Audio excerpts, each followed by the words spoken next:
I want to talk real quick Janusirsasana and why I don't teach or practice folding down the leg, okay? And it has everything to do with not the back of the leg, it has everything to do with the spine and the pelvis.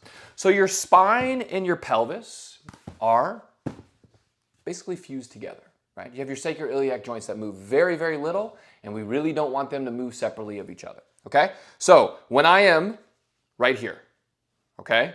When I'm set up for Janusirsasana before I fold, this is my spine. This is my pelvis, okay? I got a nice setup for my spine. But when I turn and fold over the leg, my pelvis doesn't go anywhere, right?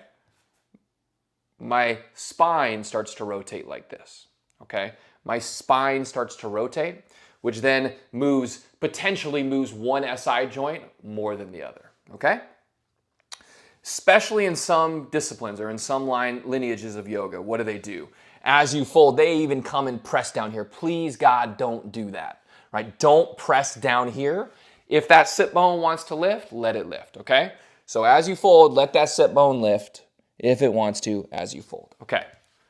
So how do I practice this? I don't take it down.